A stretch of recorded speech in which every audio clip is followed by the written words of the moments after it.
घोषणा करता हूं। सबसे पहले आप सबों को एक बार पुनः शुभ प्रभात, गुड मॉर्निंग। हम लोग 1857 का विद्रोह, यहाँ से आप लोग के स्तर में एक क्वेश्चन देने की प्रवृत्ति रहती है। वीडी सावरकर के शब्दों में हम प्रथम स्वतंत्रता संग्राम के नाम से जानते हैं। प्रथम स्वतंत्रता संग्राम के नाम से जानते हैं। ऐसे दत्ता चौधरी मजूमदार ने कहा था कि न तो यह प्रथम था, न स्वतंत्रता था, न ही इसमें संग्राम के तत्व थे। क्योंकि आप लोग की जानकारी में है कि पहला पुलिस विद्रोह हमने बंगाल में बताया था और फिर 1806 में बेल्लौर में बताया था। इसी क्रम में 1764 का भी है, 1806 का भी है। तो स्वाभाविक है कि यह प्रथम नहीं था, इसे सिपाही विद्रोह की संज्ञा दी गई थी। हमारी कक्षा बिल्कुल शुरुआत से हुई है। इतिहास क्या है वहां से होते हुए हम लोग आधुनिक भारत में भी जब प्रवेश किए तो आधुनिक भारत के बिल्कुल प्रारंभिक जो चैप्टर है कि यूरोपियन कंपनी का भारत में आगमन होता है और ब्रिटिश का भारत विजय और फिर भी विभिन्न नीतियों का प्रतिपादन, और उन विभिन्न नीतियों के प्रतिपादन के कड़ी में जो प्रतिक्रियाएं होती हैं, उन प्रतिक्रियाओं में हमने किसान, आदिवासी, नागरिक की प्रतिक्रिया को पिछले कक्षा में देखा था। हमारी आज की कक्षा 1857 के विद्रोह से जुड़ी हुई है, जो सिपाहियों की प्रतिक्रिया मानी जाती है। इसके बाद एक और अध्याय जिसको कल पूरा करेंगे वो है समाज और धर्म सुधार, और तब स्वतंत्रता संग्राम में आप परिणत हो जाएंगे, स्वतंत्रता संग्राम में आप प्रवेश हो जाएंगे। और जो आपकी कक्षा का सर्वाधिक महत्वपूर्ण भाग होगा, इस इतिहास का ही सर्वाधिक महत्वपूर्ण भाग स्वतंत्रता संग्राम माना जाता है। हमारी आज की कक्षा 1857 के विद्रोह से जुड़ी हुई है। पहला लाइन जो मैंने लिखा कि इसे प्रथम स्वतंत्रता संग्राम कहते हैं बीडी सावरकर के शब्दों में, तो यही अपने आपके लिए दो चार बार पूछा हुआ प्रश्न है कि 1857 का विद्रोह को प्रथम स्वतंत्रता संग्राम किसने कहा। बीडी सावरकर ने कहा। अंडमान के निकोबार के सेल्वर जेल में इनको रखा गया था और काफी गंभीर यातनाएं दी गई थी। इन्होंने वहीं पर एक पुस्तक भी लिखी थी और उस पुस्तक का नाम था प्रथम स्वतंत्रता संग्राम। इसीलिए 1857 के कॉन्टेक्स्ट में यह बातें पूछी जाती है। जैसा कि मैंने अभी आपको बताया कि सबसे पहले तो विद्रोह जब होती है, चूंकि बड़ा विद्रोह था और लगभग उत्तर और दक्षिण, hello, good morning, good morning. नहीं, हम गए नहीं हैं, नहीं नहीं, हम नहीं पहुंचे। आप चले जाइए। हाँ, नहीं नहीं, दरभंगा में। ठीक है ना? ओके ओके, नमस्कार। ठीक,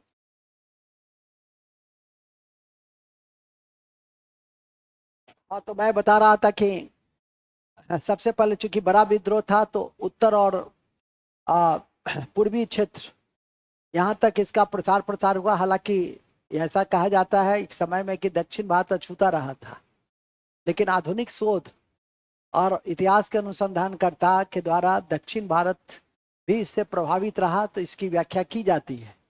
हमारा मध्यम वर्ग जो आधुनिक शिक्षा प्राप्त, नई शिक्षा, आधुनिक जो शिक्षा मिली थी उसको हम लोग मध्यम वर्ग कहते थे, वो इस विद्रोह से अछूता रहा था। उसने इस विद्रोह का विरोध ही किया था, क्योंकि उसके दृष्टिकोण यह थे कि इस विद्रोह के द्वारा पुरातनवादी व्यवस्था का स्थापना होगा। इसीलिए उसने इस व्यवस्था का विरोध किया। तो क्वेश्चन भी पूछा गया कि मध्यम वर्ग का क्या दृष्टिकोण था इस विद्रोह के प्रति, सकारात्मक, नकारात्मक, उदासीन, इनमें से कुछ नहीं कहा नहीं जा सकता है। इतिहास चुप है, क्या मारिएगा।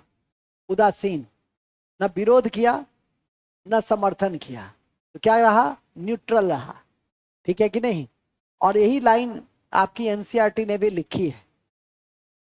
जानकारी में मैं दे दूं कि हम लोग 1857 चूंकि बड़ा विद्रोह था तो बड़े रूपों में इसे हम लोग देखने का प्रयास करेंगे।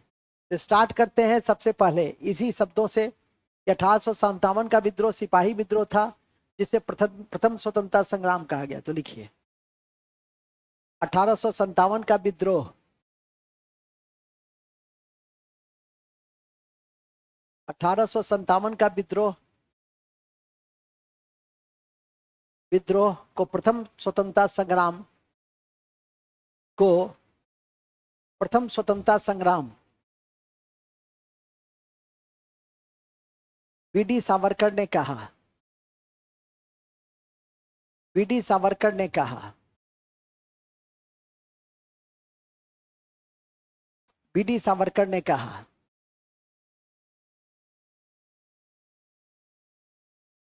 ठीक है।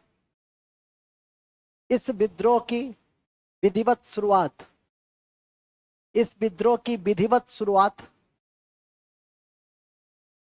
10 मई 1857 को, इस विद्रोह पॉइंट करके लिखो ना, इस विद्रोह की विधिवत शुरुआत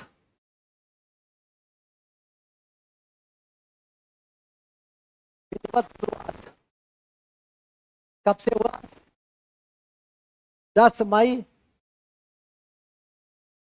1857 मेरठ की छावनी से।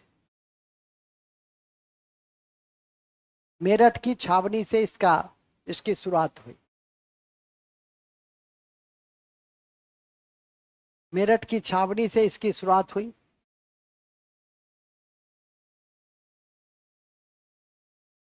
इसकी शुरुआत हुई।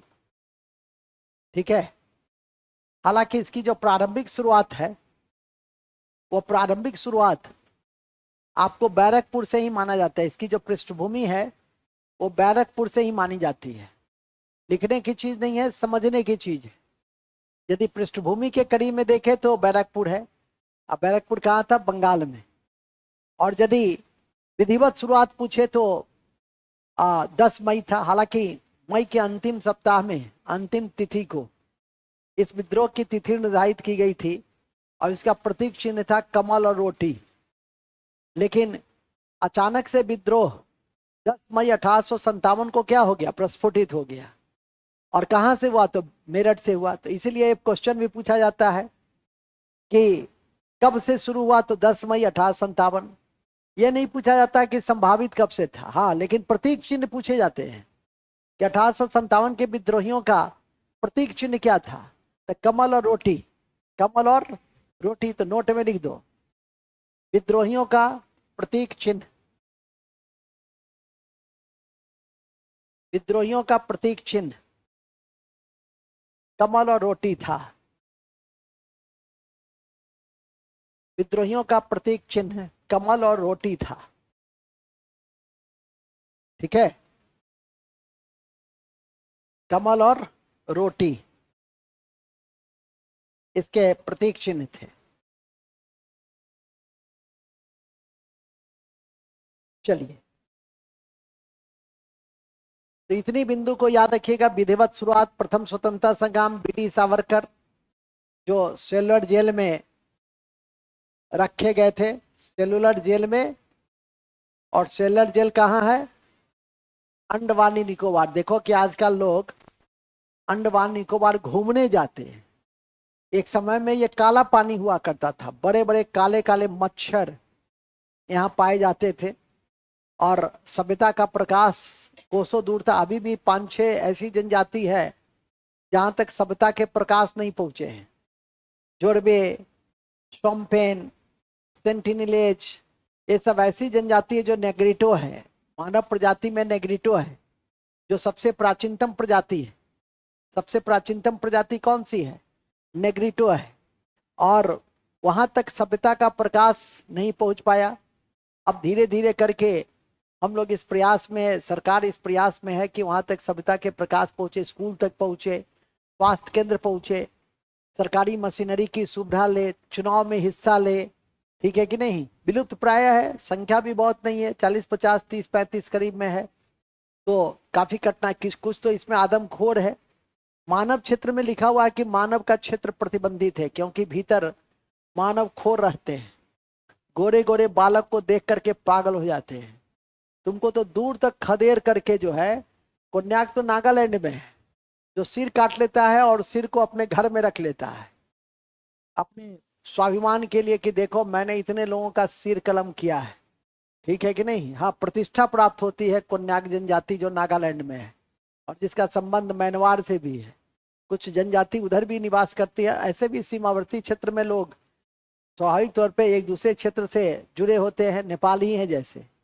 तो कई हम लोग का सामाजिक आर्थिक रिश्ता जो सीतामढ़ी के में रहते हैं तो उन लोग का आना जाना रहता ही है। कहाँ? नेपाल के साथ।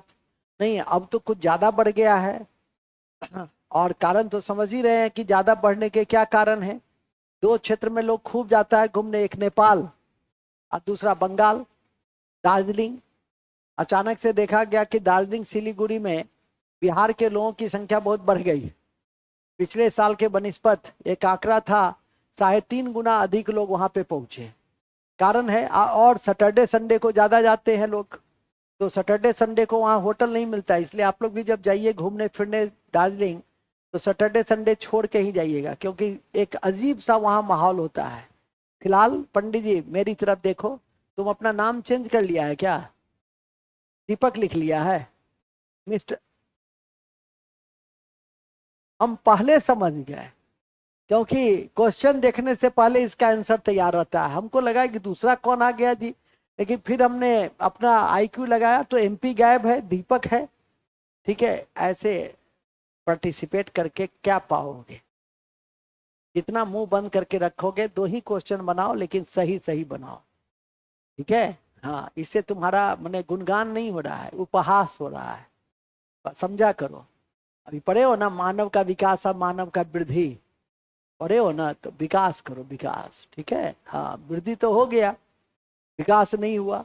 आगे चलो, नेक्स्ट। हम लोग बड़े अच्छे जगह पे थे। कहाँ था जी तुम सुबह से? था ना तुम? हमको देखा था। क्या पढ़ाए हैं? हमने इकोनॉमिक्स में क्या पढ़ाए हैं? यही सब क्या? बताइए। मानव का स्वास्थ्य पढ़ाए हैं। टॉपिक क्या पढ़ाए हैं? अच्छा, कॉपी देख रहा, नहीं आया था, मैंने आया था ना। चलो ठीक है, लेकिन हम मानव का स्वास्थ्य नहीं पढ़ाए हैं, बक बुड़बक कहीं का। हम पढ़ाए हैं अध्यक्ष संरचना। मैं पढ़ाया हूँ आर्थिक विकास और आर्थिक वृद्धि। एकदम बेसिक चैप्टर है, उसमें कई तरह की अवधारणा मैंने दी है। ठीक है कि नहीं? चलो ठीक है, मूल में आ जाओ। तो जैसा कि मैंने अभी आपको बताया कि 1857 के विद्रोह के ये इंट्रोडक्शन का पार्ट से कहां से शुरू हुआ ये आपने लिखा। अब दूसरा है कि इसका कारण क्या है। पहले कारण स्वरूप को देखना है, फिर परिणाम, फिर कौन कहां लीडर रहा, और फिर देखना है कि इसका रिजल्ट क्या निकला। यही 4 बिंदु पे इसकी व्याख्या होती है। एक तो हुआ परिचय, तो परिचय तो पढ़ लिए। परिचय के बाद अच्छा, उस समय भारत के गवर्नर जनरल कौन थे जिस समय 1857 का विद्रोह हुआ था? Lord Canning. Lord Lord Lord अब ब्रिटेन के प्रधानमंत्री कौन थे? पामस्ट्रॉन। ब्रिटेन के प्रधानमंत्री थे पामस्ट्रॉन। तो लिख लो नोट, नोट लिखो, परिचय लिख रही हो ना। 1857 के विद्रोह के समय, 1857 के विद्रोह के समय भारत के गवर्नर जनरल, भारत के जी गवर्नर जनरल लॉर्ड केनिंग थे। लॉर्ड केनिंग थे।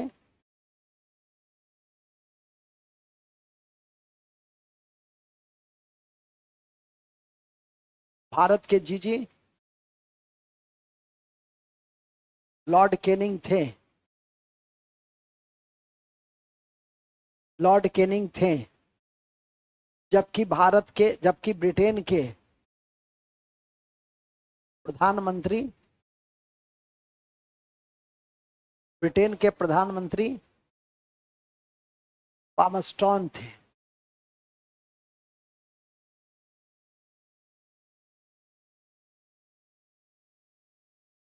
पामस्ट्रॉन थे। कौन थे? पामस्ट्रॉन थे। पामस्ट्रॉन, आधा मौ स कुछ भी लिखो, पूरा मौ भी लिखोगे कोई दिक्कत नहीं है। नाम वाम में स्पेलिंग नहीं देखी जाती है। ठीक है? मीना MEENA भी होता है और MINA भी होता है, ठीक है। तो इसलिए इस सब में कोई बहुत ज्यादा स्पेलिंग वगैरह नहीं देखी जाती है। चलिए खैर मूल में आ जाइए। मूल यह है कि ये दो फैक्ट है जो ध्यान रखिएगा। और इसी के बाद गवर्नर जनरल का पद का नाम भी चेंज हो गया था, जो ऑलरेडी संविधान में पढ़ते हैं। संवैधानिक विकास में 1858 का भारत सरकार अधिनियम, देखो दो अधिनियम को कभी नहीं भूलना। 1858 का अधिनियम और 1935 का अधिनियम। आपकी पूछने के लिए तो 1833 से पूछता है, 53 भी पूछ सकता है, ये तो अलग चीज है। लेकिन होता है ना कि दो अधिनियम का जितनी बात मैं पढ़ा देता हूं उसको रट लेना है। समझा दिया ही, लिखवा दिया ही, अब केवल क्या करना, कॉपी में लिखा उसको बैठ करके 2 बार 4 बार बैठ करके याद करना है, ठीक है कि नहीं। इसको थोड़ा सा समझा करो। एक बार तो जब लिखते हो उस समय भी 10-20-50% याद होता है। वो तो हर लड़के की मानसिक क्षमता अलग अलग होती है। किसी को एक बार में 70-80% याद हो जाता है, किसी को 7-8% याद होता है। लेकिन चाहत रहेगी तो 7% वाला 10 बार पढ़ेगा तब 70-80 में बदल जाएगा, ठीक है कि नहीं। और इससे अच्छा अवसर अगले 6 महीना 8 महीना जो भी है, इससे अच्छे अवसर आपके पास नहीं आएंगे, चाहे वो इंटर हो कि ग्रेजुएशन हो। उसके लिए सरकारी सेवा का बिहार में विकल्प आ रहा है, और विदाउट इंटरव्यू एक PT मेंस, और दोनों की प्रकृति समान ही है। दोनों की प्रकृति होगी क्या, ऑब्जेक्टिव होगी। और दोनों में GS की सबसे अधिक महत्ता है, इसके बाद मैथ रीजनिंग की महत्ता है। तो मैंने कोई भी खंड आपके लिए ऐसा नहीं है कि आप रीजनिंग को छोड़ दीजिए या मैथ को छोड़ दीजिए, ऐसा नहीं। सभी खंड पर आपका, क्योंकि हर खंड थोड़ा थोड़ा नंबर बढ़ा देता है। आप ऐसा नहीं ना कि 100 में 100 बना लीजिएगा GS में, ठीक है कि नहीं। 100 में 80 बनाइएगा, 82 बनाइएगा, 85 बनाइएगा, गलती तो कीजिएगा ही कीजिएगा। वो तो यही लिखा दिए ना, केनिंग के जगह वहां पे कंफ्यूज कर गए। डलहोजी आ गया, कहीं दिमाग में बैठ गया डलहोजी, तो कोई रोक सकता है, वो डलहोजी में कन्वर्ट कर जाएगा, ठीक है कि नहीं, कहीं से बैठ जाए। और ऐसा ऐसा 5-7 गलती तो निश्चित रूप से हो ही जाती है, मिस्टेक जिसको कहते हैं। या ये तब होता है जब या तो बहुत किताब पढ़ लिए, बहुत चीज पढ़ लिए, या बिल्कुल रिवीजन नहीं किए, ठीक है कि नहीं। इसलिए हमेशा कहते हैं कॉपी कॉपी। हमसे कभी देखते हो, हाँ बड़ा आदमी बनना है तो NCERT पढ़ो, ठीक है। मैं कभी नहीं कहता हूं कि आप अपनी सेवा में NCERT पढ़िए। हम हमेशा कहते हैं जितना पढ़ा दिए उसको कमांड कर लोगे, पास कर जाओगे, ठीक है। अभी झारखंड देने 5-6 लड़का मेंस दे रहा था, और झारखंड का PCS का मेंस का स्वरूप अलग है। फिर भी जो पेपर है कहता है सर आप जितना BPSC मेंस से पढ़ा दिए वही काम आज तक आता है। तो हर जगह जो बेसिक चीज है, जो बेसिक चैप्टर है, जो एडवांस चैप्टर है, वो तो पढ़ा देते हैं हर में। वही चीज हर जगह काम आता है। ऐसा नहीं ना है कि 1857 का विद्रोह इसके दरोगा में चेंज कर जाएगा, इसके चतुर्थ स्नातक में चेंज कर जाएगा, वहां भी यही चीज पढ़ाएंगे। लेकिन वहां क्या होगी कि थोड़ी सी बिहार विशेष ज्यादा होगी, परीक्षा उन्मुखी ज्यादा होगी। बिहार में रिपीटिशन किस क्वेश्चन में होता है, तो बिहार में रिपीटिशन होता है कि बिहार में 1857 का विद्रोह बाबू कुंवर सिंह के बाद किसने किया, तो अमर सिंह ने किया। यहाँ पे इस पर फोकस कम रहेगा। स्वाभाविक है कि राष्ट्रीय स्तर का है, वो थोड़ा सा रीजनल तो ध्यान रखना पड़ता है। वहां पे टेलर के विषय में पटना का कमिश्नर टेलर भी पढ़ाएंगे, यहाँ पटना का कमिश्नर टेलर पे हवा भी नहीं लगने देंगे। तो हर जगह का स्वरूप क्या होता है, अलग अलग होता है थोड़ा सा। मूल बिंदु पे आ जाइए। खैर, तो मूल बिंदु यह है कि ये परिचय है, इस परिचय को याद करके रखिए। पामस्टोन भूल भी जाइएगा तो कोई फर्क नहीं पड़ेगा, लेकिन ध्यान रखना चाहिए। अब आइए, कारण क्या है। तो इसका कारण, सबसे मूल कारण है आर्थिक। मूल कारण क्या है, आर्थिक। राजनीति से ज्यादा क्या है, आर्थिक। हड़प की नीति भी इंपॉर्टेंट कारण रही, ठीक है कि नहीं। डलहौजी की हड़प की नीति पढ़े हैं, वो भी एक इंपॉर्टेंट कारण थी। सहायक संधि भी एक इंपॉर्टेंट कारण थी। लेकिन सबसे महत्वपूर्ण कारण क्या था, आर्थिक। भूमि कर की दोहनपूर्ण व्यवस्था। भूमि कर का आपने पढ़ा, लैंड रेवेन्यू सिस्टम। कोई भी भूमि कर का स्वरूप था, चाहे वो अस्थाई था, चाहे वो रैयतवाड़ी थी या महलवाड़ी थी। लेकिन एक चीज देखा कि वो देखा आपने कि भू राजस्व कितना, तो 60% तक, 65% तक। माने कि उसमें कहीं कोई उन सबसे तुलनात्मक दृष्टि से देखो तो अस्थाई बंदोबस्त ही कम था। लेकिन जैसे जैसे नई व्यवस्था आती गई, भू राजस्व की दर क्या होती गई, बढ़ती गई, ठीक है कि नहीं। तो स्वाभाविक है कि भू राजस्व की दर जब बढ़ जाएगी तो किसान के खाने के पास जब कुछ नहीं रहेगा, ठीक है। और कहा भी जाता है विद्रोह में सबसे बड़ी भूमिका पेट की होती है। हर चीज आदमी बर्दाश्त कर लेता है, पेट की आग नहीं बर्दाश्त करता है। तो इस बात को ध्यान में रखिए, लिखिए आगे। कारण आर्थिक, आर्थिक कारण आर्थिक, भू राजस्व की उच्चतम दर, भू राजस्व की उच्चतम दर,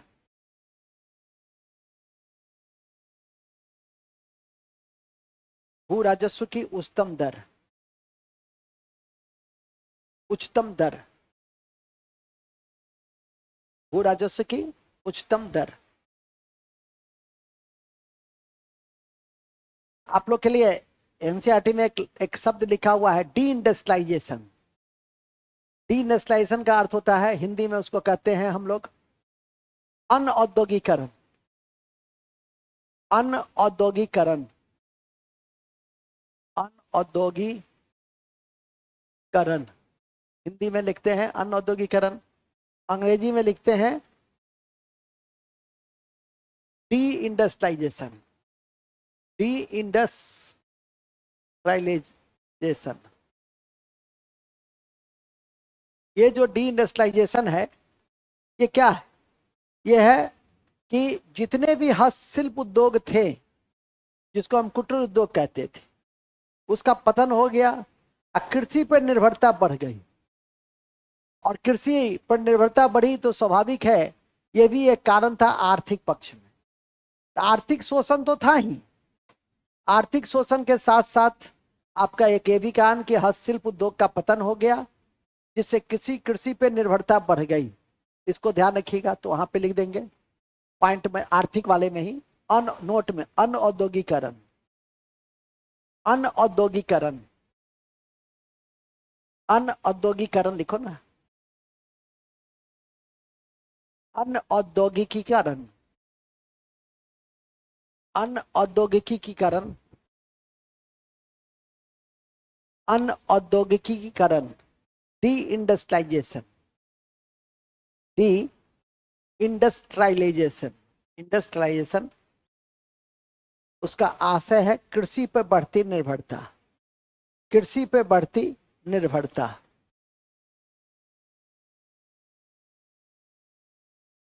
कृषि पे बढ़ती निर्भरता,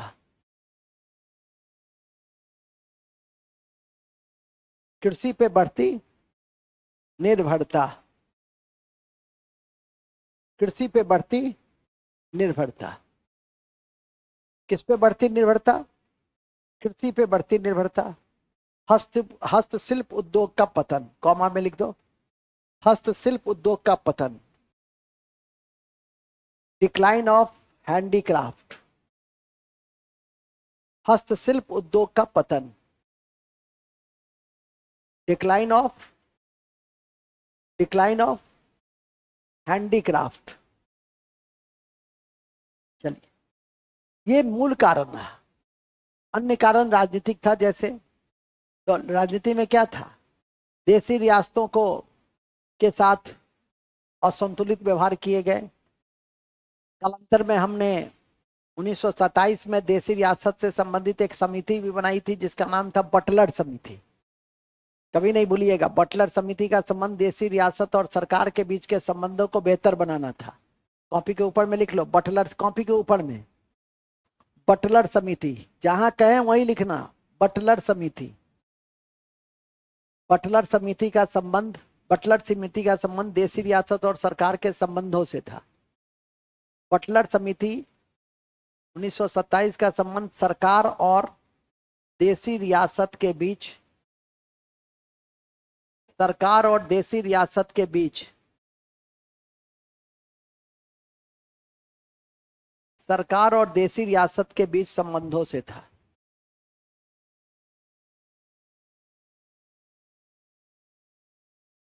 संबंधों से था, सरकार और देशी रियासत के बीच के संबंधों से था। ठीक है, चलिए नीचे आइए। तो पॉलिटिकल कॉजेस था ये सब। इसके बाद आप लोग को बताए थे कि हड़प के नीति के तहत सभी देशी रियासत को मिला लिया गया, और जो हड़प के नीति के तहत नहीं मिलाए जा सके, उसको कुशासन के आधार पर मिला लिया। कुशासन के आधार पे मिलाने वाला पहला देशी रियासत कौन सा था? अवध। और इसीलिए अधिकांश सैनिक अवध के ही थे। अवध के क्षेत्र में ही विद्रोह हुआ। मेरठ किस क्षेत्र में आता था? अवध के क्षेत्र में आता था। तो अवध पर कुशासन का आरोप लगा। तो इन सब कारणों से क्या हुआ? और भी कई सैन्य कारण थे, राजनीतिक कारण थे, सामाजिक सांस्कृतिक कारण थे कि समय समय पे भारत के रूढ़िवादी समाज में सरकार के द्वारा हस्तक्षेप की जाती थी, और जिससे समाज के जो कट्टरपंथी तबका था, रूढ़िवादी तबका था, ऑर्थोडॉक्स क्लास था, उसको ये बात बुरा लगता था कि समाज मेरा, संस्कृति मेरी, इंटरफेरेंस है ब्रिटिश की, और वो अपने यूरोपियन मूल्यों को थोपना चाहता है हमारे ऊपर। ठीक है कि नहीं? तो इस कारण, ये भी एक कारण रहा। और रही सही कसर तात्कालिक कारण ने पूरी कर दी। और वो तत्कालिक कारण क्या था? वो तत्कालिक कारण था, वो तत्कालिक कारण क्या था? क्या था बच्चा लाल? हमको देखने के पहले तो गुर्राया हमको, लेकिन गुर्राने से मेरी आंख में इतनी तेज है कि तुम उसमें झुलस जाओगे। और वो झुलस गया, इसके आंख बंद करके ऐसे कर लिया, टोपी के नीचे पता ही नहीं चला। ठीक है कि नहीं? नींद आ रही है? तो लक्ष्य के नए संविधान के अनुसार क्या है बताओ? आर्टिकल 1 लक्ष्य के नए संविधान में क्या है? कि जो सोते हुए पाए जाएंगे उसको उठा करके, बहुत बहुत धन्यवाद, उसको उठा करके 5 क्वेश्चन पूछे जाएंगे। खुश रहो, बहुत बड़ा आदमी बनो। बहुत लंबे समय के बाद देखे हैं, अच्छा लगा। इसी तरह से सूरज झलकाओ, दिखा के झलक दिखलाओ, दिखा के चले जाओ, फिर मूल में आ जाओ। जबकि मैं रेगुलर करता हूँ। पढ़ाई एकदम नियमितता की चीज है। ठीक है कि नहीं? तुम घर पे रहते 5 घंटा कैसे बीत जाता, इधर उधर में बीत जाता, पता नहीं चलता। सुबह से पढ़ रहे हो तो 5 बातें तो जरूर याद होगा। इसको छोड़कर जो पूछा कि क्या पढ़ाए है, तो कहता है सर स्वास्थ्य पढ़ाए है। स्वास्थ्य पढ़ाए? अरे यार, कम से कम अभिव्यक्ति तो अच्छा करो। ठीक है? मैं ललित जी की प्रशंसा क्यों किया, अमित का प्रशंसा किया कि कहीं बोलने का अवसर मिला तो अपने आप को अभिव्यक्त किया। जब भी मौका मिले इस टाइप का, क्योंकि आता रहता, हम तो भगा देते हैं। ठीक है कि नहीं? क्योंकि उसमें पढ़ाई हर्जा हो जाती है 10-20 मिनट, थोड़ा सा तो कहीं ना कहीं इम्पैक्ट तो पड़ता है। तो ऐसे भी जो जानने वाले वो जानेगा ही, जिसको आना है वो पढ़ेगा ही। ठीक है कि नहीं?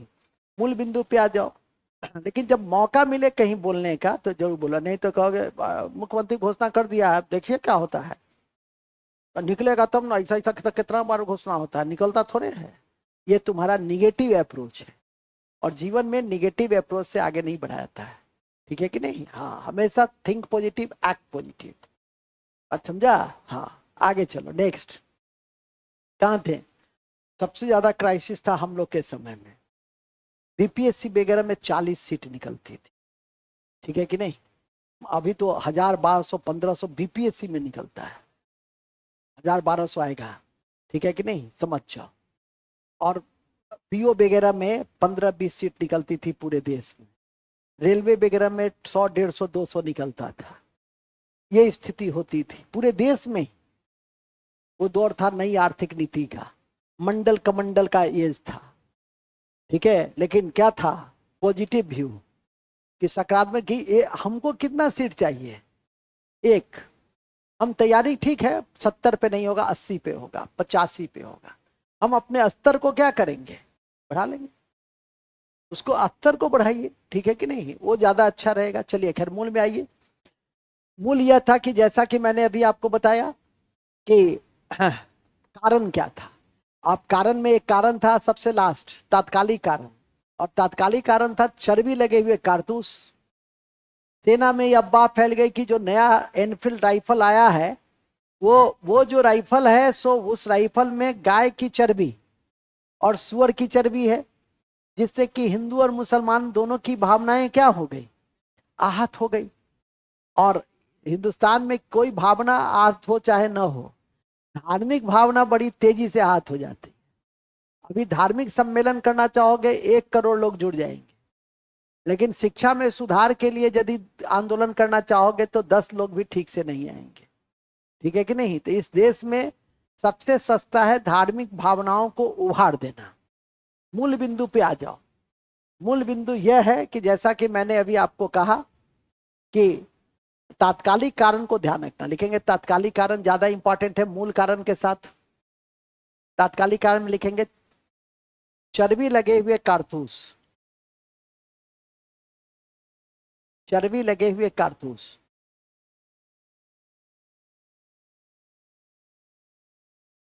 चर्बी लगे हुए कारतूस। ठीक है, तो खोलो जी, चर्बी लगे हुए कारतूस।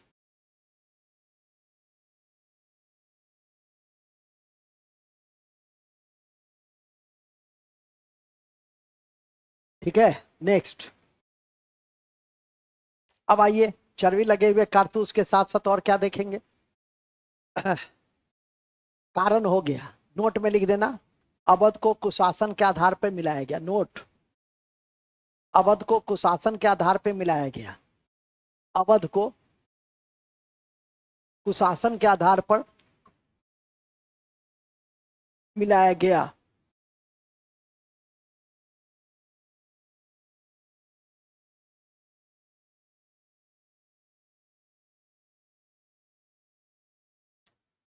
ब्रैकेट में लिखो आउटरम का रिपोर्ट। किसका रिपोर्ट था?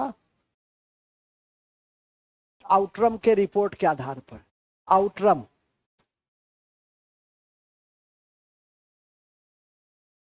आउटरम के रिपोर्ट के आधार पर,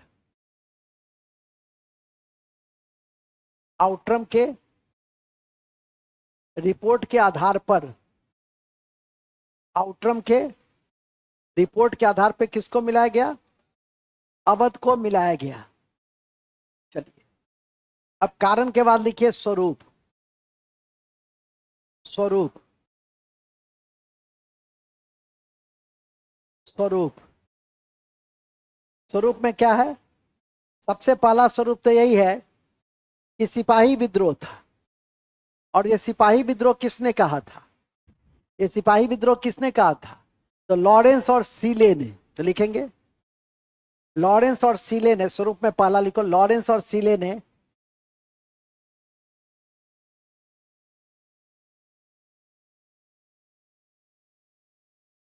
लॉरेंस और सीले ने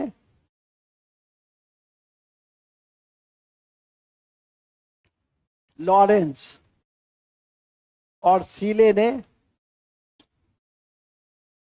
सिपाही विद्रोह बतलाया।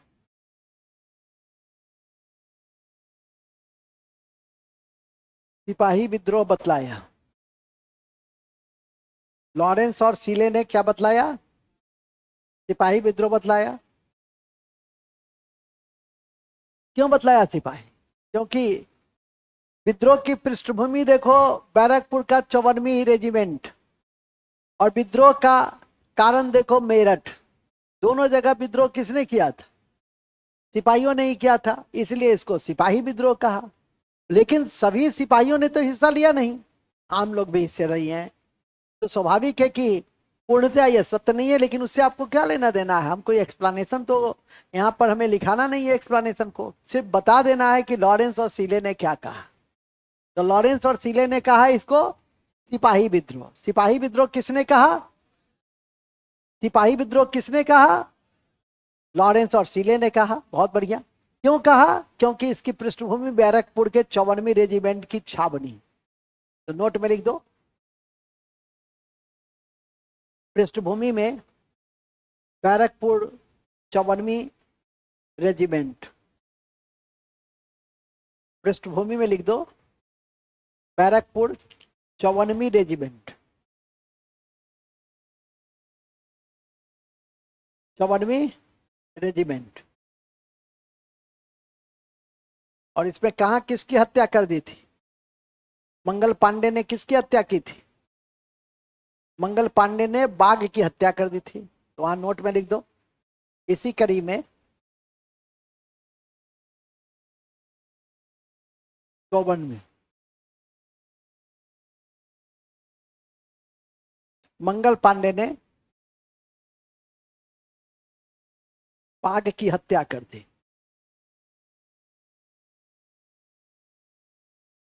बाघ की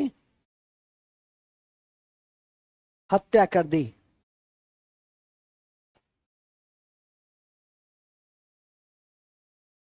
किसने किसकी हत्या कर दी? बाघ की हत्या कर दी। ठीक है, नेक्स्ट।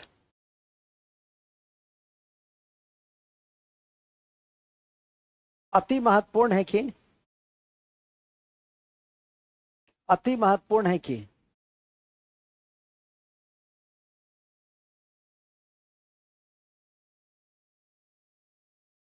अति महत्वपूर्ण है कि इस विद्रोह को,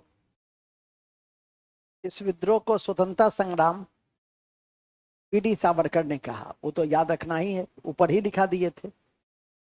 बीडी सावरकर ने कहा, बीडी सावरकर ने कहा, बीडी सावरकर ने कहा। जबकि सभ्यता और बर्बरता के बीच का संघर्ष किसने कहा था? होम्स ने। जबकि सभ्यता और बर्बरता के बीच का संघर्ष,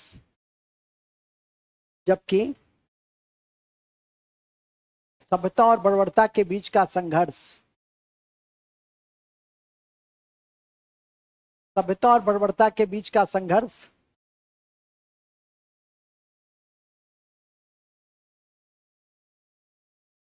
सभ्यता और बर्बरता के बीच का संघर्ष टी.आर. होम्स ने कहा था।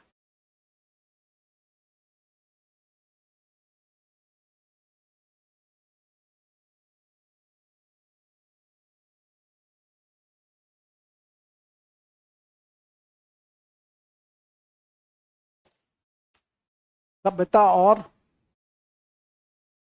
बर्बरता के बीच का संघर्ष कहा। और राष्ट्रीय विद्रोह किसने कहा? प्रथम स्वतंत्रता संग्राम किसने कहा? प्रथम स्वतंत्रता संग्राम कहा बीडी सावरकर। सावरकर प्रथम स्वतंत्रता संग्राम, प्रथम स्वतंत्रता संग्राम, प्रथम स्वतंत्रता संग्राम कहा। चलिए, तो ये आपकी परीक्षा के दृष्टि से क्या है? यह इंपॉर्टेंट है। तो स्वरूप भी समझ गए, कारण भी समझ गए। ये आपकी परीक्षा में तो सबसे ज्यादा पूछा गया है क्या? सिपाही विद्रोह किसने कहा, या प्रथम स्वतंत्रता संग्राम किसने कहा? इसको याद करके रख लो। ऐसा नहीं कि बीडी सावरकर चला जाए, नहीं, सिपाही में और सिपाही चला जाए, तो ये नहीं होना चाहिए। इसी के लिए कहते हैं कि बार बार उस लाइन को देखते रहो, तब आपको गलती नहीं होगी। नहीं तो अभी ऊपर में परिचय लिखवाए थे बीडी सावरकर, फिर लिखा दिए। और अपेक्षा है कि अब मोटे तौर पे याद हो गया होगा कि प्रथम स्वतंत्रता संग्राम और सिपाही विद्रोह, बर्बरता और सभ्यता के बीच का संघर्ष। अंग्रेजों ने कहा कि हम लोग सभ्य थे और भारतीय बर्बर थे। क्यों? क्योंकि ये जो भारतीय था, ये अंग्रेज को देखा तो उसको कहीं पर मिल गया कोई अंग्रेज, उसको कूट दिया। लेकिन अंग्रेज भूल गया कि बनारस की हर गली का जो वृक्ष था उस पर अंतिम शरीर लटका हुआ था। इतनी यातना दी गई कि सबको, और इतने बड़ी संख्या में कि सबको पेड़ से लटका दिया। वो उसके लिए था सभ्यता, और कह रहा था कि मैं सभ्य, तुम बर्बर इसीलिए कि तुमने एक अंग्रेज को देखा गली में घूमते हुए तो तुम उसको टांग दिए या उसको थूड़ दिए। वो जबकि वो उस असंख्य भारतीयों का क्या था? वो आक्रोश था, वो प्रतिशोध नहीं था, आक्रोश था। ठीक है, उस आक्रोश में उसने ऐसा कदम उठाया। लेकिन नाम क्या दे दिया कि सभ्यता और बर्बरता के बीच का संघर्ष। क्योंकि भारतीय बर्बर थे, अनसिविलाइज्ड थे, बारबेरियन थे, और जबकि ब्रिटिश क्या थे? कल्चर्ड थे और सिविलाइज्ड थे। मूल बिंदु पे आ जाइए। अब तीसरा भाग आता है कि कौन कहां युद्ध लड़ा, कौन कहां विद्रोह में हिस्सा लिया, कहां क्या नेतागिरी किया। उसमें आपका बहादुर शाह, उसमें आपके मौलवी अहमदुल्ला, रानी झांसी, नाना साहब, ये 4-5 नाम ऐसा है। रानी झांसी तो आपके स्तर की परीक्षा में तो कम से कम 10 बार पूछा होगा कि रानी झांसी वीर गति को कहाँ प्राप्त की, या रानी झांसी की समाधि कहाँ है, ग्वालियर में। ठीक है, वीर गति को भी ग्वालियर में ही प्राप्त की थी और समाधि भी उसका वही है। तो आपकी स्तर की परीक्षा में कई बार पूछा हुआ है। रानी झांसी, उसी के विषय में ह्यूरोज ने लिखा था कि तमाम विद्रोहियों के बीच में एकमात्र मर्द थी। मर्द मतलब क्या? मर्द मतलब साहस, करेज, ठीक है कि नहीं? मर्द मतलब बलिदान करने की क्षमता। मर्द मतलब कि संघर्ष करने की क्षमता मर्दों में अधिक होती है, पुरुष का विशेषता होता है। महिला की विशेषता क्या है? शालीनता। महिला की विशेषता है सहिष्णुता। महिला की विशेषता है विवेकशीलता। महिला की विशेषता है संवेदनशीलता। तो हर वर्ग का, लिंग का अपना अपना विशेषता है, ठीक है कि नहीं? पुरुष में उस तरह की विशेषता पाई जाती है, महिला में कम पाई जाती है। ऐसा नहीं मैं कहता हूं कि महिलाएं में साहस नहीं होता है, अदम्य इच्छा शक्ति नहीं होती है, बलिदान करने की क्षमता नहीं होती है, ऐसा नहीं मैं कहा, लेकिन उसमें थोड़ा सा कम पाया जाता है। उसमें ये सब तत्व क्या है? ज्यादा पाया जाता है। उसके शारीरिक कारणों, इसके पीछे भी उसका फिजिकल जो कॉजेज है वही जिम्मेदार है। उसका जो हार्मोन्स है वही जिम्मेदार होते हैं। कोमलता, संवेदनशीलता। मूल बिंदु पे आ जाइए। मूल बिंदु यह है, अरे कितना बार तुमको कहते हैं मेरी ओर देखो। जब भी नारी की बात करने लगते हैं, नारी की ओर देखने लगता है, जैसे लगता है जीवन में पहली बार किसी नारी को देख रहा है। बार बार कहता हूं मेरी ओर देखो, चाहे मैं नारी की बात करूं या पुरुष की बातें करूं, ठीक है कि नहीं? मूल बिंदु पे आ जाइए। मूल बिंदु कहाँ है? हम लोग कहाँ है जी? आप लिखोगे नेतृत्व करता। नेतृत्व करता, सबसे पहला नेतृत्व लिखिए। मेरठ से दिल्ली हुआ, बहादुर शाह। बहादुर शाह, कौमा, बख्त खां के नेतृत्व में। तो ना, पहला मेरठ से दिल्ली, पहला तो वही था, बहादुर शाह। बख्त खां के नेतृत्व में, उसका सैनिक कमांडर का नाम था बख्त खां। बख्त खां के नेतृत्व में मेरठ की सेना दिल्ली पहुंची। बख्त खां के नेतृत्व में मेरठ की सेना दिल्ली पहुंची। बख्त खां की सेना, बख्त खां के नेतृत्व में मेरठ की सेना कहां पहुंची? दिल्ली पहुंची। दिल्ली पहुंची। राजनीतिक नेतृत्व कौन कर रहा था? बहादुर शाह, अंतिम मुगल बादशाह। लेकिन सैनिक नेतृत्व कौन कर रहा था? बख्त खां। इसीलिए परीक्षा में हम दोनों तथ्य लिखा दिए, जैसा क्वेश्चन वैसा जवाब दे देना। और कहां पहुंची? तो दिल्ली, मेरठ टू दिल्ली। दूसरा, किसके सामने इसने आत्मसमर्पण कर दिया? हटसन। तो लिखेंगे हटसन के समक्ष। हटसन के समक्ष, माने अंग्रेज कार्रवाई करेगा ना, तो लिखेंगे हटसन के समक्ष आत्मसमर्पण कर दिया। आत्मसमर्पण कर दिया। आत्मसमर्पण कर दिया। फिर आइए झांसी। झांसी, झांसी, लक्ष्मीबाई के नेतृत्व में विद्रोह की शुरुआत हुई। लक्ष्मीबाई के नेतृत्व में विद्रोह की शुरुआत हुई।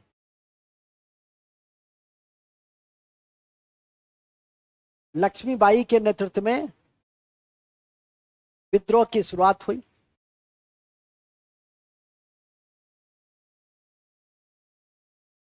ठीक है।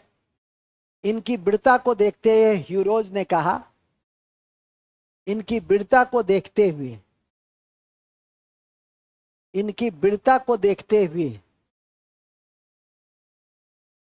ह्यूरोज ने कहा, ह्यूरोज ने कहा, इनकी वीरता को देखते हुए ह्यूरोज ने कहा, ह्यूरोज, इनकी वीरता को देखते हुए ह्यूरोज ने कहा कि विद्रोहियों में एकमात्र मर्द है, विद्रोहियों में एकमात्र मर्द है विद्रोहियों में एकमात्र मर्द है, कौन? लक्ष्मीबाई। ठीक है। और इस विद्रोह के क्रम में तात्या टोपे के साथ उसकी मुलाकात होती है। कहाँ? ग्वालियर में। इसको ध्यान रखना, ग्वालियर में ही वो वीर गति को प्राप्त हो जाती है और ग्वालियर में ही उसकी समाधि भी है। तो कुछ भी पूछे रानी झांसी में, एक तो कहाँ की थी? तो झांसी। और वीर गति या तात्या टोपे से मुलाकात या समाधि कहाँ बना? ग्वालियर।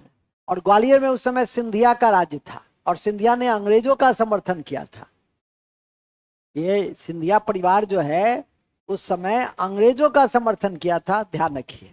मूल बिंदु प्याजी। इसलिए कभी कभी पूछता है कि कौन निम्नलिखित में से 1857 के विद्रोह के समय किसने अंग्रेजों का समर्थन दिया? एक, किसान। दूसरा, सिपाही। तीसरा, कुछ देसी रियासत सिंधिया होलकर। चौथा, मध्यम वर्ग। तो समर्थन दिया सिर्फ 3, मतलब कुछ देसी रियासत जैसे सिंधिया होलकर इत्यादि। लेकिन मध्यम वर्ग ने समर्थन नहीं दिया। मध्यम वर्ग निरपेक्ष रहा, उदासीन रहा। ऐसा नहीं कि वहां पे बनाते समय 3 और 4 पे टिक लगा देना। रोज कहते हैं ना कि 100 क्वेश्चन रोज बनाओ, ठीक है। 50-60 तो हम ही बनवा देते हैं साहब, 3-4-5 दिन।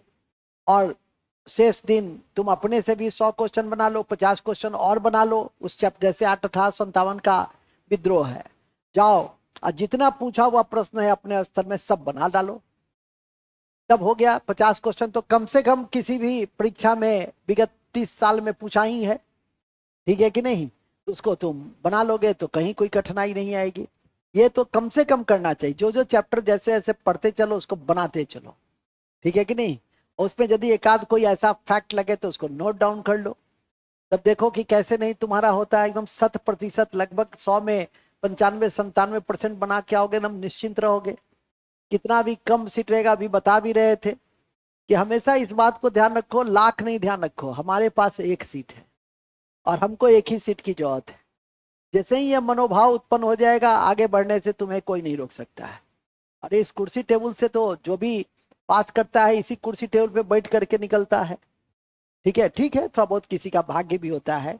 अब मान लिया 64.44 वाला फेल कर जाता है, 65% लाने वाला पास कर जाता है, तो ये तो थोड़ा बहुत तो भाग्य भी होता है, इससे कोई हम इनकार तो नहीं कर। लेकिन कर्म तो पहले चीज जरूरी है, वो तो हमेशा ध्यान रखो, ठीक है कि नहीं? कर्म और ईश्वर की पूजा, ठीक है। ईश्वर में आस्था रखो, कर्म करते रहो, अच्छे जगह पहुंच ही जाओगे। पेशेंस रखो। झूठ मूठ का ये आजकल एक नया शब्द चला है, डिप्रेशन। ये कौन चिड़िया का नाम है, हमको समझ में नहीं आता है, ठीक है कि नहीं? आज इतने सारे सुविधा और इतने सारे विस्तार के बाद बच्चे डिप्रेशन में चले जाते हैं, ठीक है कि नहीं? हम लोग के समय वाला स्थिति रहता है जहां खाने से लेकर हर चीज में संघर्ष करना पड़ता था, उस स्थिति में यदि रहता तब तो पागल हो जाता, ठीक है कि नहीं? फिर भी क्या रहते थे? मस्त रहते थे। एक सूत्री कार्यक्रम था, खूब पढ़ना है, जम के पढ़ना। कोई मार्गदर्शक भी नहीं था, इतना रेडीमेड यदि कोई तैयार करके दे देता तो बाप, यहाँ तुम्हारा सब कुछ रेडीमेड है, तब भी यह हाल है। इसलिए कभी कभी क्षोभ में कह देते हैं कि ई बेटा से पोता के उम्मीद अखन हम अखन नहीं कर सके छी, भविष्य में कर सके छी। ई बेटा से पोता के उम्मीद अपने कहता है, देखो अपने ही नालायक है, एकदम साफ कहता है कि नहीं, उम्मीद मत रखिए सर हमसे। हम अपना जो मन में आएगा, पहला का बी, क्वेश्चन शुरू होने से पहले आंसर, ठीक है। होश में बनाओ, होश में। चलिए खैर, कभी यह मत सोचिए कि हम बाद में इसको बना लेंगे। जब शुरू होता है जो टाइम है, अरे आधा घंटा तो निकालना है। हम इसीलिए बहुत ज्यादा एक्सप्लेनेशन के लिए तो क्लास है ही, एक्सप्लेनेशन के लिए तो सब चीज तोड़ तोड़ के। वो तो तब ना कि जब हमको केवल एक ही काम करना होता, ठीक है कि नहीं? हम तो आपके लिए तैयार कराते हैं उसको, आपके लिए तो ऑलरेडी उसका एक्सप्लेनेशन का पक्ष तो ऑलरेडी लिखा ही हुआ है। अभी जैसे बता रहे हैं तो सब तोड़ तोड़ के बता रहे हैं कि नहीं बता रहे हैं, उसको देख लो जाकर के। जहां वो 1.5 घंटा का हो जाएगा, जहां एक्सप्लेनेशन करने लगेंगे तो 1.5 पौने 2 घंटा का 50 क्वेश्चन हो जाएगा। फिर बोझिल हो जाएगा वो। इसीलिए हम तो केवल अभ्यास में रखने के लिए कि बहुत सारी ऐसी गलती हो जाती है, जैसे अभी मैंने बताया नहीं कि 1857 के विद्रोह के समय भारत के गवर्नर जनरल थे, कहीं दिमाग में बैठा हुआ है डलहौजी, रोज देखोगे केनिंग केनिंग, तो कभी गलती। इसके लिए वो चीज वहां पे काम दे देगा, जो 5-10 पढ़ने वाला लड़का जो मानवीय भूल करता है वो भूल नहीं करेगा। देखते हो कई क्वेश्चन का रिपीटेशन होता रहता है हर 5-7 दिन पर, अलग अलग रूपों में, तो क्या होता है एकदम बढ़िया से क्या हो गया, याद हो गया। नालंदा विश्वविद्यालय के संस्थापक कुमारगुप्त 20 बार कहेंगे तो काहे चंद्रगुप्त द्वितीय पे टिक लगाओगे? नहीं, या काहे समुद्र, क्यों समुद्रगुप्त पे आप टिक लगाएगा? कोई जरूरी है समुद्रगुप्त पर टिक लगाने का? क्योंकि 5 बार तो मैं पढ़ाने से पहले बोल दिया, एंशियंट में लिखवा दिया, समझा दिया, फिर चर्चा में आया तो फिर बता दिया। गलती करोगे? अब बख्तियार खिलजी 12वीं सदी में इसका विध्वंस किया, ये गलती होगी।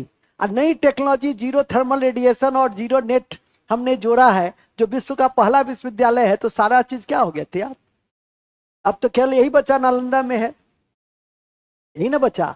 और उसका एक समय में प्रिंसिपल होता था शीलभद्र, आज प्रिंसिपल होता है अरविंद पनगरहिया, यही ना है जी। और उस अरविंद पनगरहिया की चर्चा प्रधानमंत्री जी भी कर रहे थे और मुख्यमंत्री जी भी कर रहे थे, तो ये तुम्हारे लिए क्या हो गया, चर्चा का विषय हो गया। न्यूज देखते रहो ना, न्यूज देखते रहो, न्यूज और पेपर जरूर देखते रहो। प्रधानमंत्री कहाँ गए उनको कवरेज करो, मुख्यमंत्री क्या बोल रहे हैं, कैबिनेट की बैठक हो रही है, अभी अभी सुबह से 4 बार पढ़ लिए। अब तुमको पेपर पढ़ने की आवश्यकता, लिखने की आवश्यकता भी नहीं है कि पटना, भागलपुर, गया, दरभंगा में मेट्रो की शुरुआत होगी। अब यदि पूछेगा कि कहाँ पर मेट्रो की शुरुआत होगी, कहाँ नहीं होगी, तो उसमें यदि कोई दे दिया मधुबनी, या कोई भी एक छोटा सा शहर दे दिया छपरा, सारण, तुमको लगा सारण प्रमंडल है यहाँ तो होगा। 5 बार सुन लिए, फिर देख लिए, फिर करेंट में लिखवा देंगे, फिर क्वेश्चन आ ही जाएगा, बम बम रहोगे। न तुम मुझे जानो, न मैं तुम्हें जानो, एकदम मने जहां थोड़ा सा समय बीतता है, तुम बता दो कितना बजे तक हमको पढ़ाना है, ठीक है, हमको बता दो तो हम उसी अनुसार अपना हम सेटिंग कर लेंगे। जैसे हमको लगा कि सुबह में तुम लोग नहीं पढ़ सकते हो 6 बजे, तो नहीं अब देते हैं टाइम, कहता यस सर, ठीक है कि नहीं, 5 बजे कर दे। 5 बजे कौन कौन आ सकता है? एक ही दिन सप्ताह में 5 बजे, एक ही दिन, पक्का ना? तुम भी? ओ माय गॉड, ठीक है, चलो ठीक है, जब वो आ सकती है तो तुम लोग को भी आना है। चलो आगे चलेंगे, तो क्या वो ससुराल में रहती है? ओ, तब क्या है, तब तो तुम 4 बजे भी आ सकती हो, चलो ठीक है। एक दिन हम चाहते हैं कि मैंने 5 बजे, 5:15 बजे, क्या ललित जी? हाँ हाँ, नहीं ठीक रहता है, ठीक है, आ जाओगे? पक्का ना? धोखा नहीं ना दोगे? ऐसा नहीं कि मैं इंतजार करता रहूं। उसमें मेरा नीचे का बैच ठीक है, सुबह का जो नया वाला सब है, 6 बजे के आसपास पॉजिटिवली वो सब 90% पहुंच जाता है। 5-10% के साथ तो थोड़ा बहुत समस्या ट्रेन की, बस की, ऑटो की होती है, इसमें कोई शक नहीं है। 4 ही बजे चल दो, आजकल तो 4:30 बजे उजाला हो जाता है, चल दो। और सुबह का सब तो स्वास्थ्यवर्धक बैच है, स्वास्थ्य भी अच्छा रहेगा। कितना खुशी महसूस होता है जब सुबह आते हो तो। नहीं, भले ठीक है थोड़ा भूख प्यास लगे, सत्तू रख लो बांध दो, ठीक है, और नहीं तो रात का रोटी रख लो, अब भुजिया, उधर जाओ, पानी पी लो, कुछ संघर्ष करो, कुछ मेहनत करो। चलो आगे चलो, ओके। तो 5 बजे वाला में, ठीक है, एक दिन हम प्रयोग करके देख लेते हैं, ठीक है, ठीक है। हाँ? कल तो नहीं, कल तो संडे है, तो थोड़ा सा संडे स्पेशल है। हाँ हाँ, जब मौका मिलेगा तो चलो ठीक है। कहाँ थे हम लोग? बड़े अच्छे जगह पे थे जी, झांसी में थे, लिखेंगे झांसी। झांसी हो गया है, हुआ कहाँ है? देखो ग्वालियर में, ग्वालियर में तात्या टोपे से मुलाकात हुई।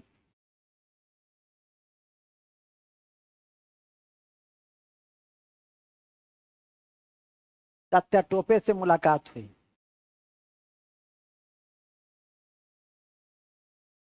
तात्या टोपे से मुलाकात हुई।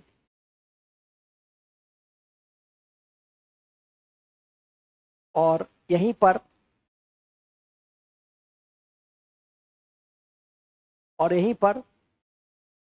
झांसी की रानी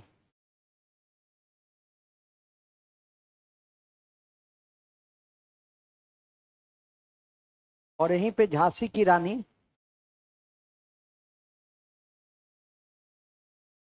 रानी वीर गति को प्राप्त हुई। वीर गति को प्राप्त हुई।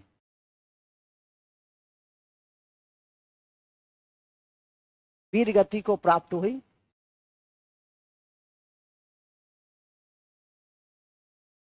वीर गति को प्राप्त हुई और समाधि बनाई गई। और समाधि बनाई गई। समाधि बनाई गई। ठीक है, इसको याद रखिएगा। इसके बाद हम लोग आपको ले चलते कानपुर, तो लिखेंगे कानपुर। 5 जून को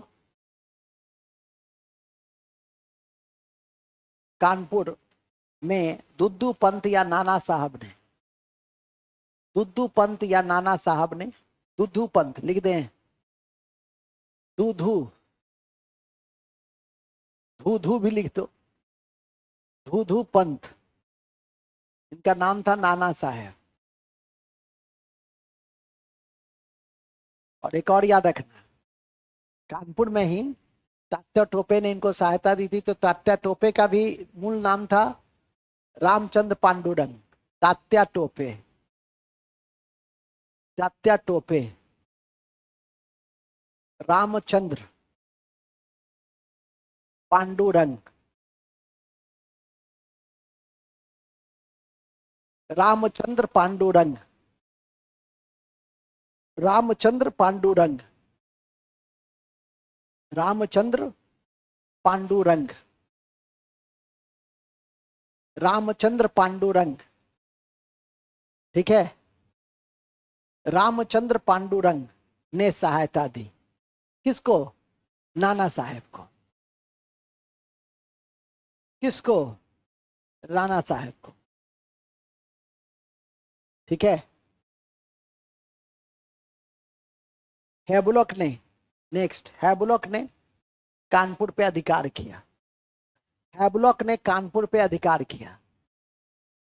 हैबुलॉक, हैबुलॉक लिखो ना, हैबुलॉक ने कानपुर पे अधिकार किया और नाना साहब नेपाल भाग गए। नेक्स्ट पॉइंट पे लिख देंगे, और नेक्स्ट पॉइंट में लिखेंगे नाना साहब नेपाल चले गए। नाना साहब नेपाल चले गए। नाना साहब नेपाल चले गए। नाना साहब नेपाल चले गए। देखो, नेपाल 2 लोग गई, एक लखनऊ की बेगम थी हजरत महल, जिनका नाबालिग पुत्र था बिरजिस कादिर, और दूसरा थे नाना साहब। ठीक है कि नहीं? कॉपी के ऊपर में लिख लो, नेपाल भागने वाले, नेपाल जाने वाले लिख लो। नाना साहब और बेगम हजरत महल थी। नाना साहब और बेगम हजरत महल थी। नाना साहब और बेगम हजरत महल थी। बेगम हजरत महल थी। ठीक है, बेगम हजरत महल थी। आपसे यदि पूछ दे कि नेपाल 1857 के विद्रोह में सरकार की कार्रवाइयों से कौन नेपाल चले गए? ए नाना साहब, बी बिरजिस कादिर, 3 हजरत महल, 4 रानी झांसी। ई अब तब देगा 1 2 3 4 हो गया, तब देगा ए 1 2 2 3 1 2 3, तो 2 थे। कौन थे? नाना साहब और हजरत महल। हजरत महल कहाँ की थी? लखनऊ की। कहाँ की थी? लखनऊ की। अब इस क्रम में सबसे इंपॉर्टेंट है बिहार। आपके मतलब यहाँ के स्तर की परीक्षा के लिए। राष्ट्रीय स्तर पे तो तीनों इंपॉर्टेंट है बताई, लेकिन राज्य के स्तर पर तो, और राज्य में अभी केंद्र से ज्यादा भर्ती की संभावनाएं हैं, तो उसको ध्यान रखिए। और कहिए कि 3 सब्जेक्ट को एकदम कमांड करके रखिए। कमांड का मतलब ये नहीं होता है कि 50-50%, कम से कम 70 से 80% की क्षमता डेवलप कीजिए, तब देखो। ठीक है, सीट ज्यादा होती है तो कट ऑफ नीचे भी जाता है, लेकिन आजकल जो ऑनलाइन सिस्टम है, परीक्षा का जो लीक मेथड है, देखते नहीं हो कि कहाँ से कहाँ लीक हो जाता है। इतनी बड़ी बड़ी परीक्षा होती है और वो सब भी कैसे लीक होता है कि देखते ही हो। मामला सामने आता है तब ना परत दर परत खुलता है, नहीं सामने आता, मीडिया ओडिया स्ट्रांग नहीं होता, सोशल मीडिया स्ट्रांग नहीं होता, तो पहले भी होती थी, ऐसा नहीं है, पहले भी होता था, लेकिन अब होता है तो जानकारी मिल जाती है, क्योंकि हमारा सोशल मीडिया जो एक वर्ल्ड है वो बहुत सशक्त है, कहीं ना कहीं से जानकारी प्राप्त हो ही जाती है। अच्छी चीज है ये, मूल बिंदु पे आ जाए। इसलिए सोशल मीडिया के कॉन्टेक्स्ट में ऑफिसर गेट में इंटरव्यू वगैरह में पूछा भी जाता है कि क्या लाभ होता है, तो लाभ में एक लाभ यह भी बताया जाता है कि मूल अधिकार सुरक्षित रहता है। लोगों का जो फंडामेंटल राइट है, यदि सोच का दायरा बेहतर है तो फंडामेंटल राइट से जोड़ दीजिए उसको, ठीक है कि नहीं। और तो जो सामान्य लाभ है वो तो है ही, लेकिन एक बहुत बड़ा कम्युनिकेशन एस्टेब्लिशमेंट होता है, आपस में लोगों की बातचीत अधिक होती है, वो अच्छी है, लेकिन अति सर्वस्व वर्जित है, ठीक है कि नहीं। अति सर्वस्व, जैसे चाइना वगैरह में कई देश ऐसे हैं जिसने कानून बना रखा है कि विद्यार्थी वर्ग को हम समय सीमा निर्धारित कर दिए कि इस टाइम के बाद ही वो सोशल मीडिया का यूज कर सकता है। कई जगह बच्चों के लिए प्रतिबंधित कर दिया गया हुआ है। तो सिस्टम हम इंडिया में भी चाहते हैं कि इस तरह का हो, जिससे कि आप में स्वाध्याय की प्रवृत्ति रहे, पुस्तक पढ़ने की प्रवृत्ति रहे। ये बहुत खतरनाक है कि हमारे देश में बच्चे पुस्तक कम पढ़ते हैं, ठीक है कि नहीं। हमें बड़ी खुशी हुई, मेरे भाई साहब का बच्चा बेटा जो है बहुत किताबें पढ़ता है, तो मुझे बड़ी खुशी हुई कि वो जो वाई भारत मैटर्स वो पढ़ चुका है, ठीक है कि नहीं। हमें अपने बच्चों को बताना होता है, वो आज से 2 महीना 3 महीना पहले ही वाई भारत मैटर्स जयशंकर की किताब को पढ़ लिया, और उसके विषय में भारत के कॉन्टेक्स्ट में वो जयशंकर के विचारों से एक दिन फोन पे बात हो रही थी तो बता भी रहा था। तो ये चीज, ये दृष्टिकोण बच्चों में रहनी चाहिए कि किताब पढ़ने, और इसी में घर में कई बच्चा है जो सोशल मीडिया के ऊपर हावी रहता है, नहीं अनेक तरह के सीरियल्स देखता है, तो उस पर कैसे कंट्रोल। माता पिता तो हर समय बच्चों के साथ होगा नहीं, तो सरकार का भी एक काम है कि रेगुलेशन ला करके उसको कहीं से क्या करे, उसको ठीक करे। आप यहाँ से जाते हैं, आपका आप खुद देखिए ना, दिन भर में आपका सोशल मीडिया पे कितना समय व्यतीत होता है। हम भी व्यतीत करते हैं, लेकिन हम काम की बात, ठीक है, आप हमसे जितना पूछिएगा कोशिश करेंगे ओके, उससे ज्यादा हम बात कर लेंगे। एक तो मेरे पास वक्त भी नहीं होता है, ठीक है कि नहीं। उससे आप खुद भी देखते होंगे, कोई मोबाइल करता है तो कितने देर मैक्सिमम मैं बात करता हूँ। कोई किया तो उठाना आवश्यक है, तो कितना देर, 30 सेकंड 1 मिनट मैक्सिमम। ये नहीं कि हाँ यो कतर है या, हा हा हा हा, शुरू हो गया तो आधा घंटा बतिया रहे हैं। मिनिमम यूज करो, बात समझा, तुमको भी कह रहे बाबू, बात समझा। अभी निर्माण का समय है, अभी नहीं सुधर पाए तो फिर जब ये जीवन में 20-22 तक सुधर गए, इसके बाद देखो आनंद ही आनंद है जीवन में, ठीक है कि नहीं। बात समझा, हाँ। स्विट्जरलैंड तक जा सकते हो, न्यूयॉर्क, सब सरकारी खर्चा पे। बात समझा, लिखो आगे, लिखो आगे। सर आप जा रहे हैं, जा रहे हैं तब ना कह रहे हैं, कब जाएंगे तुमको क्यों बताए, जब हम उधर से आएंगे तब बताएंगे कि हम स्विट्जरलैंड गेल रही।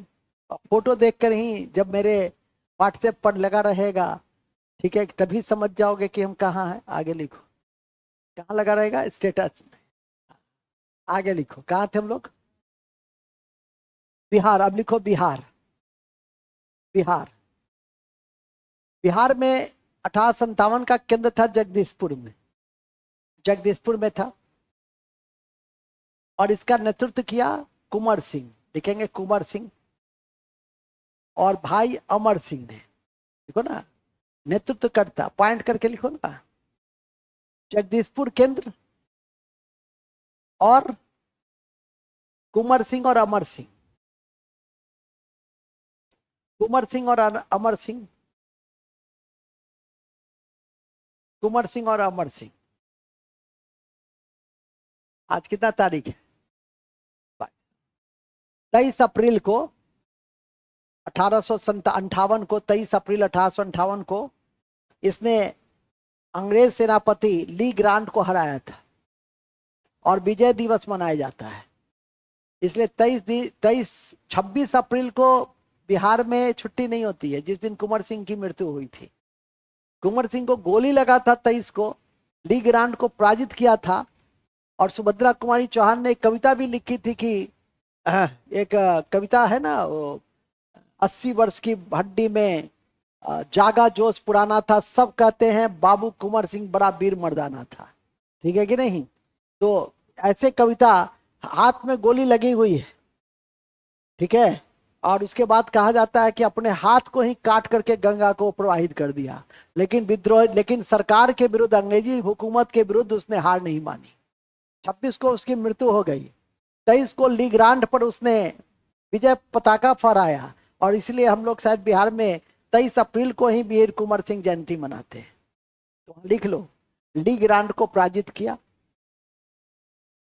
ली ग्रांट को पराजित किया। तुम लोग एक मच्छर और कॉकरोच से डर जाती हो। अब 5 बजे आने से सर अंधेरा रहता है, 4:30 हद करती हो। एगो मुन्नी कुमारी थी, हाँ हाँ हंसो नहीं, एसएससी में ही पढ़ती थी, बड़ी पतली दुबली पतली, ठीक है। तो पहले सिपाही, एक दिन हमको कही कि सर सिपाही में क्या क्या पूछता है हमको, तुम सिपाही बनोगी? ठीक है, तो जी सर। हम कहे दौड़ जाओगी तो गिरोगी नहीं ना? नहीं सर, अंदर से ठीक है सर। तो दौड़ गई, एसएससी की तैयारी की तो सिपाही पास करिए गई, सिपाही पास कर गई। इतना एसएससी में पढ़ी हुई थी 1-2 साल कि उसी आधार पे दरोगा बन गई। अभी देखो पटना के कंकड़बाग थाना की प्रभारी है। बात समझा कि नहीं समझा? इसलिए आदमी को अपना हौसला नहीं छोड़ा। अपना आपका हौसला क्या है, ये चीज हम तो पूछेंगे ही तुमसे कि दौड़ पाओगी, बेहोश नहीं ना होगी। देखते हो अभी जून में दौड़ आया है, लड़का सब मिलने आया था जो पास किया है। हम कहे दौड़ गया जी इस धूप में। सर वहां तो धूप में ही खड़े रहे 2-2 3-3 घंटा। देखते हो अभी जिसको जिसको लेगा वो एकदम पका हुआ रहेगा।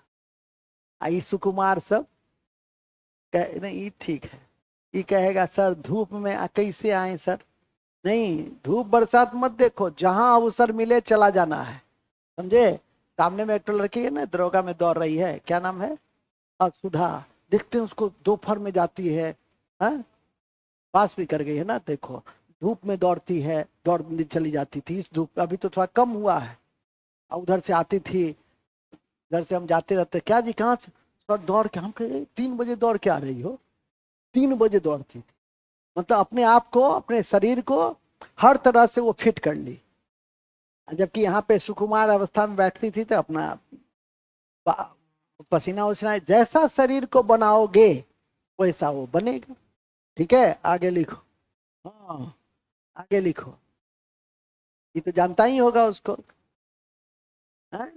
कैसा सुकुमार थी, लगता था दौड़ पाएगी, और देखो दौड़ भी गई।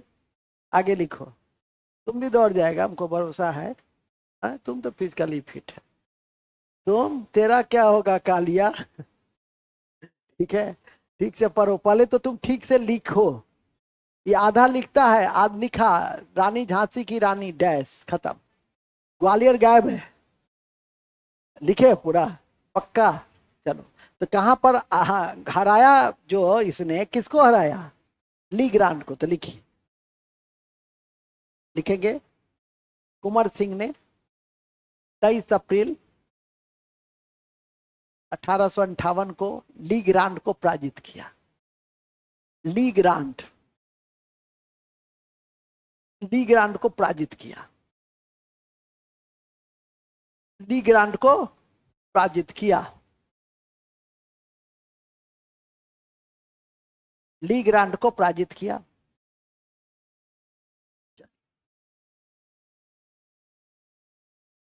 बस आप 4-5 जगह का याद रखिएगा, यही आपके लिए बहुत है। इसमें लिख देंगे नोट में, फैजाबाद में इसका नेतृत्व कौन किया था? मौलवी अहमदुल्ला। फैजाबाद में इसका नेतृत्व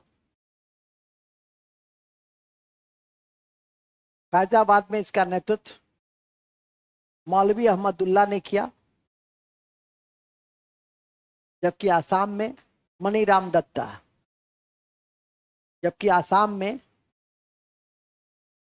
मनीराम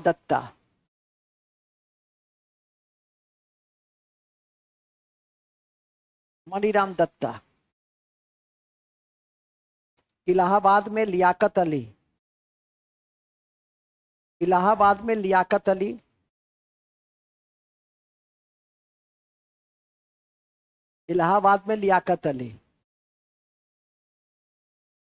और फैजाबाद में अहमदुल्ला। लिख लिए ना? और आपकी जानकारी में मैं दे दूं कि 1857 के समय, ललित बाबू, 1857 के समय आपातकालीन मुख्यालय कहाँ बनाया गया था? इलाहाबाद में। तभी केनिंग की घोषणा हुई थी। पढ़ाते हैं 1858 में केनिंग की घोषणा कहाँ से हुई थी? इलाहाबाद से हुई थी। तो आपातकालीन मुख्यालय कभी पूछ दिया कि 1857 के विद्रोहियों से निपटने के लिए आपातकालीन मुख्यालय कहाँ बनाया गया था, तो कहाँ बनाया गया था?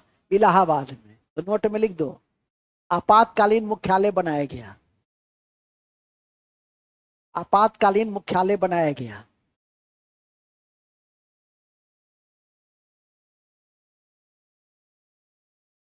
ठीक है, चलिए, मूल बिंदु यही है।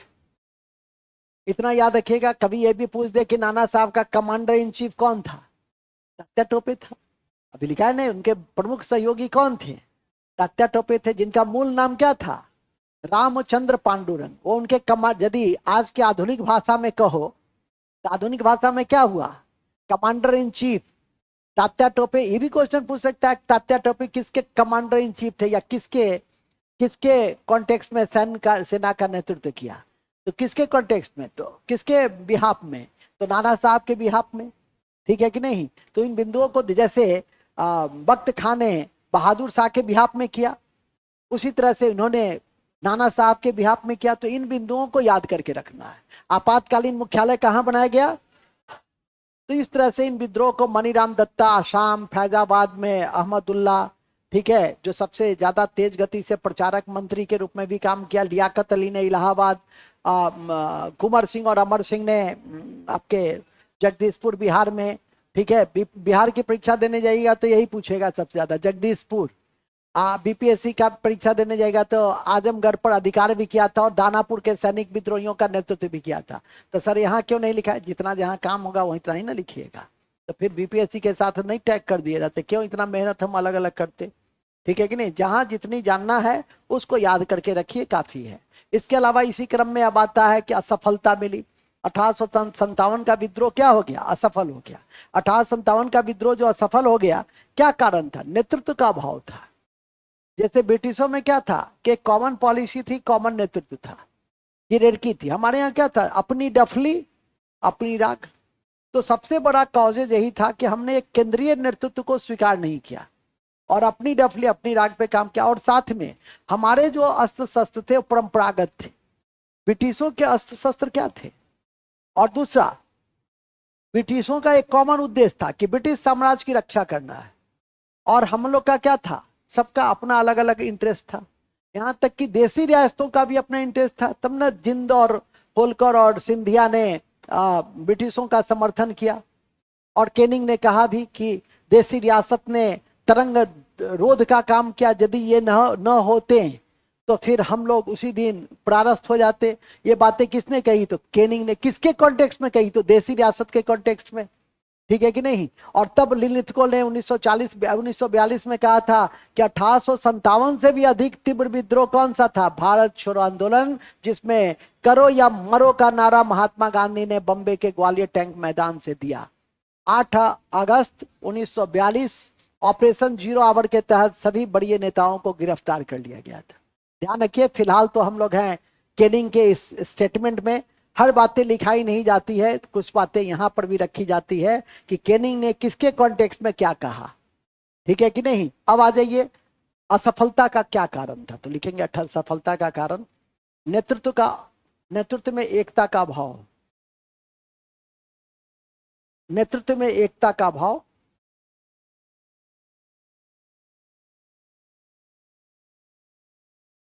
शिक्षित मध्यम वर्ग का अलग रहना, शिक्षित मध्यम वर्ग का अलग रहना,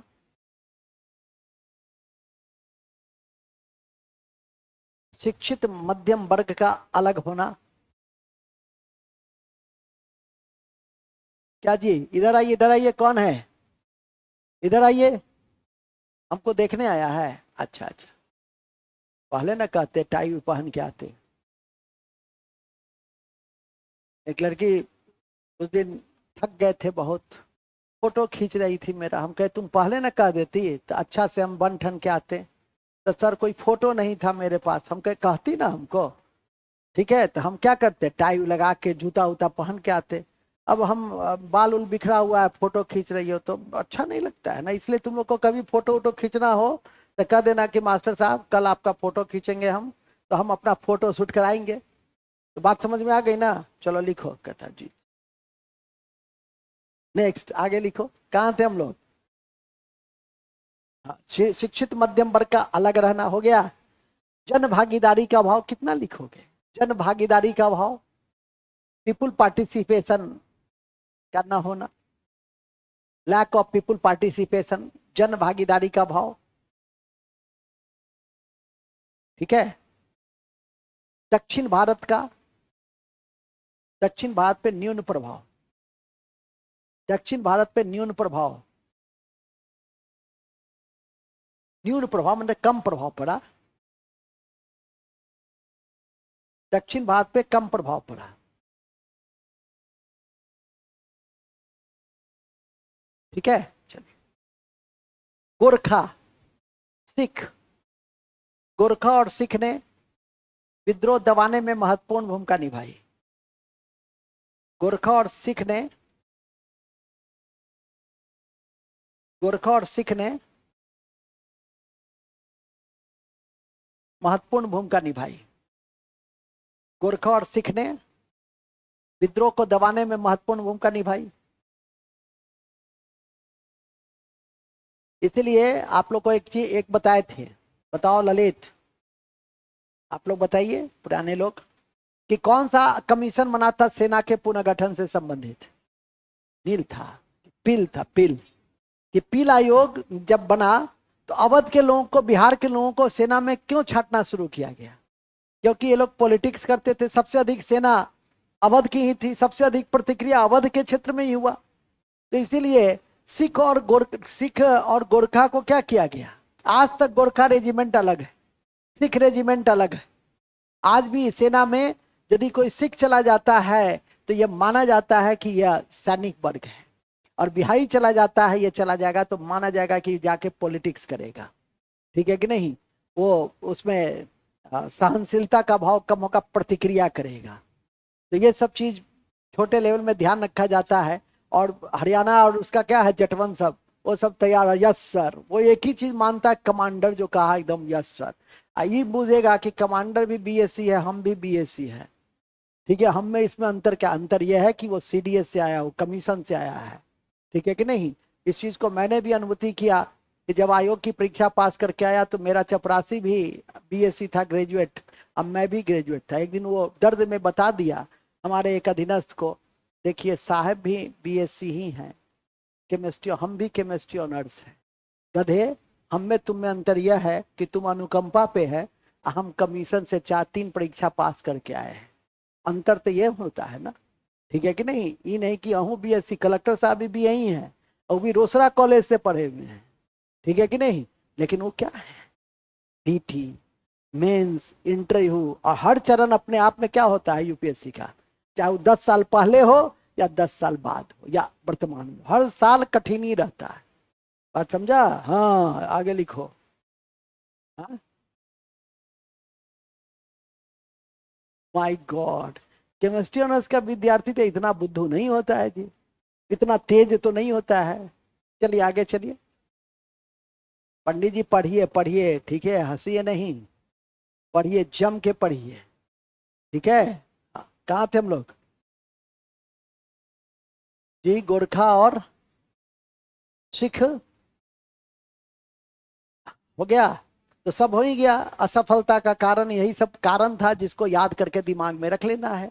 अवध का सैनिक, यदि पूछ दे कि सबसे अधिक सैनिक कहाँ का था, अवध का था, ये लिखने की जरूरत नहीं।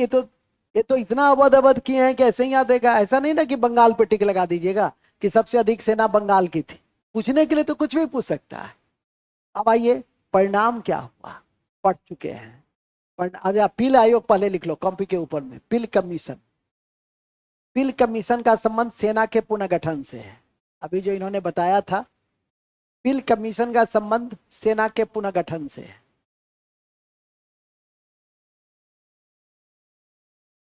पिल कमीशन का संबंध सेना के पुनर्गठन से है।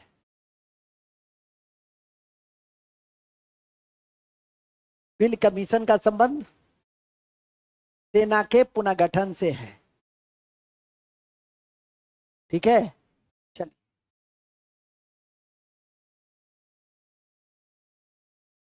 ओके, बढ़िया से इसको याद करके रख लीजिएगा। परिणाम लिखो पंडित जी, परिणाम तो लिखो। परिणाम, परिणाम क्या हुआ, उसके बाद क्या हुआ, तो उसके बाद एक ही चीज हुआ जो पढ़ लिए कहाँ, 1858 का भारत सरकार अधिनियम। पढ़े हैं ना, पढ़े हैं कि नहीं पढ़े हैं? देखिए, ये तो ऐसे लेख देख रहे हैं जैसे पढ़े ही नहीं है। नहीं पढ़े हैं कभी? कहाँ पढ़े थे? अब तो बहुत सब्जेक्ट पढ़ लिए। फिजिक्स पढ़ रहे हो, केमिस्ट्री पढ़ लिए हो, इकोनॉमिक्स पढ़ रहे हो, हिस्ट्री पढ़ लिए हो, ज्योग्राफी पढ़ लिए हो, संविधान पढ़ लिए हो। तो आप कौन सा सब्जेक्ट में ये पढ़े थे, 1858 का भारत सरकार अधिनियम? देखिए इसको, अभी तक कंफ्यूजन है। संविधान में पढ़े थे, और एकदम अच्छे से सब चीज लिखवाए थे। उस कॉपी में जाके देख लेना, कंप्लीट हो गया। तो लिख देंगे परिणाम, 1858 का भारत सरकार अधिनियम, 1858 का भारत सरकार अधिनियम, भारत सरकार अधिनियम पारित किया गया।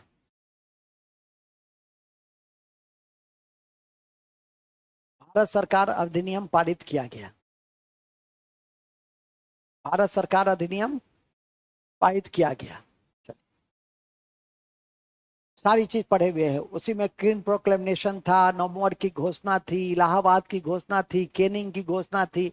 सबसे बड़ा परिवर्तन हुआ किसमें, कि भारत सरकार के स्वरूप में परिवर्तन हो गया। गवर्नर जनरल अब वायसराय हो गए। गवर्नर जनरल वायसराय क्यों हो गए, क्योंकि अब वो क्राउन का रिप्रेजेंटेटिव हो गया। भारत सचिव नामक पद का सृजन हुआ।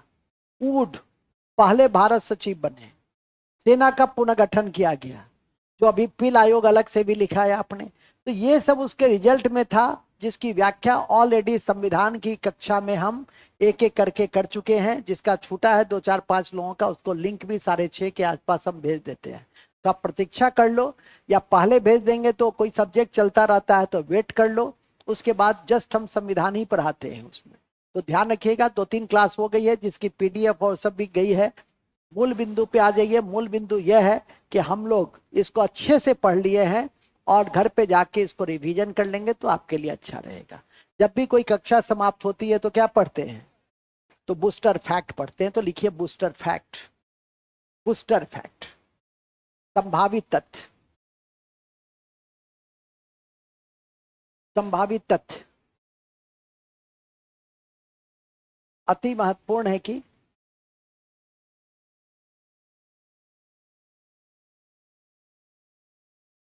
अति महत्वपूर्ण है कि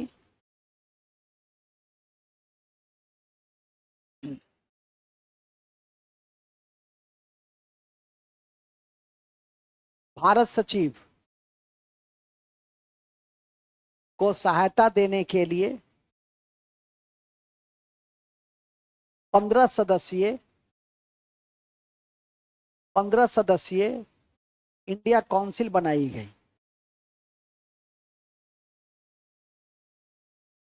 इंडिया काउंसिल बनाई गई। इंडिया काउंसिल बनाई गई।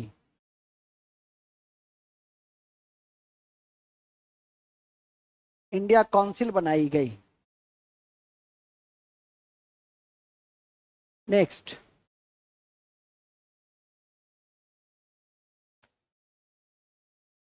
SS Sen, SS Sen, SS Sen भारतीय स्वाधीनता आंदोलन के सरकारी इतिहासकार थे। भारतीय स्वतंत्रता आंदोलन के सरकारी इतिहासकार थे।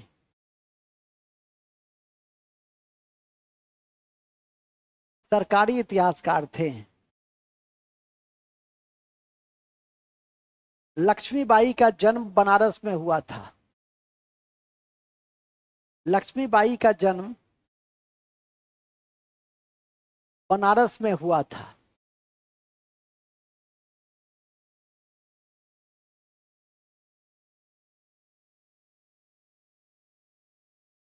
बहादुर शाह ने बख्त खां को साहिबे खान की उपाधि दी। बहादुर शाह ने बख्त खां को क्या चीज की उपाधि दी? साहिबे खान की उपाधि दी। साहिबे खान की उपाधि दी। आउटरम और टेलर ने इस विद्रोह को हिंदू मुसलमान का षड्यंत्र माना। आउटरम और टेलर ने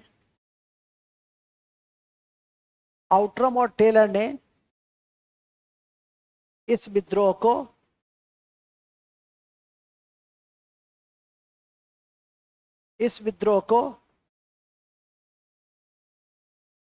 को क्या माना? हिंदू मुसलमान का विद्रोह माना। हिंदू मुसलमान का विद्रोह माना। ठीक है। हिंदू मुसलमान का विद्रोह माना। नेक्स्ट,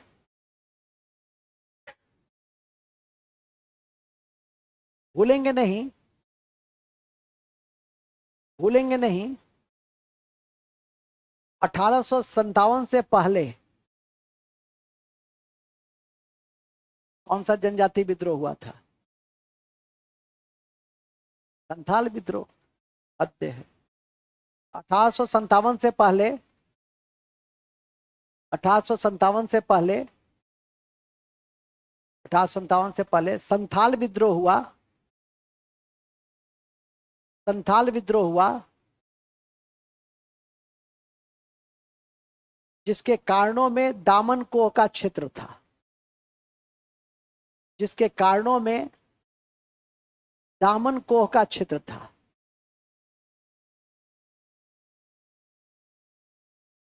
दामन कोह भागलपुर का क्षेत्र था जहां रेलवे लाइन बिछाई गई थी। तो दामन कोह का संबंध पूछता है परीक्षा में कि दामन कोह का संबंध किस विद्रोह से था? तो किस विद्रोह से था? संथाल विद्रोह से था। जो 1857 के जस्ट पहले, 1857 के जस्ट बाद कौन सा विद्रोह हुआ था? नील विद्रोह, जो ऑलरेडी कल भी लिखा है, तो वहां लिखा हुआ है, इसमें नहीं लिखा थे, ये भी लिखा दिए। और आज के अंत में लिख दो, मणिपुर की जनजातियों ने गैडिन लियू के नेतृत्व में मणिपुर की जनजातियों ने गैडिन लियू के नेतृत्व में गैडिन लियू, गैडिन लिखो ना, गैडिन लियू, लुई भी लिखोगे तो कोई बात नहीं। गैडिन लुई के नेतृत्व में जिया तरंग आंदोलन को जन्म दिया। जिया तरंग आंदोलन को जन्म दिया। जिया तरंग आंदोलन को जन्म दिया।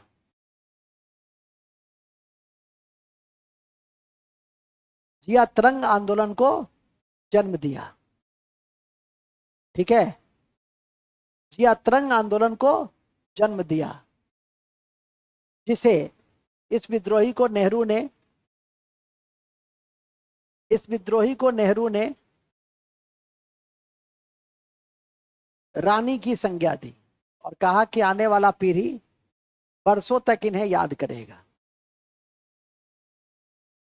सीधे लिख दो ना, रानी की संज्ञा दी। रानी की संज्ञा दिया। वो सब तो किताबी लाइन है कि आने वाला पीढ़ी इन्हें बरसों तक याद करेगा। वो तो किताब पढ़ोगे तभी जाकर, लिखने से क्या होगा। एक और लिख देना, 1857 में उड़ीसा में सुरेंद्र साई ने नेतृत्व किया था। 10 हो गया, 10 हो गया तो बस। उड़ीसा में 1857 में सुरेंद्र साई ने, सुरेंद्र साई ने, सुरेंद्र साई ने विद्रोह का नेतृत्व किया।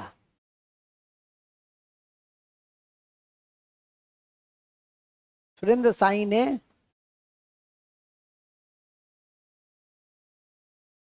सुरेंद्र साई ने विद्रोह का नेतृत्व किया। सुरेंद्र साई ने विद्रोह का नेतृत्व किया। किसने जी? और गैडिन ने कहा नेतृत्व किया था? मणिपुर के। उसके उस आंदोलन को क्या कहा गया? जिया तरंग। उस आंदोलन को क्या कहा गया? इंडिया काउंसिल में कितने सदस्य थे? 15। किसके नेतृत्व में था? भारत सचिव। भारत सचिव किसके प्रति जवाबदेह था? ब्रिटिश संसद के प्रति जवाबदेह। पहले भारत सचिव का क्या नाम था? वुड का एक डिस्पैच भी है जिसका संबंध किससे है? शिक्षा से। कब आया था? उसको क्या कहा गया था? आधुनिक शिक्षा का मैग्ना। सब लिखे हो, तो 4-5 दिन पहले सब कॉपी में एक एक करके दिखाया गया है। कल हम लोग का सामाजिक धार्मिक सुधार आंदोलन भी समाप्त हो जाएगा। उसके बाद हम लोग स्वतंत्रता संग्राम के अंतिम कड़ी में इतना बड़ा अध्याय हिस्ट्री और ज्योग्राफी वो आपके समाप्त हो जाएंगे। अन्य तो देखते ही हो, ठीक है कि नहीं। इन्हीं शब्दों के साथ good day and take care, all the best. कल आप लोग अपना सत्तू और रोटी बना करके लेते आइएगा, जिससे कि भूख प्यास जो लगती है और चेहरा जो सूख जाता है वो चेहरा सूख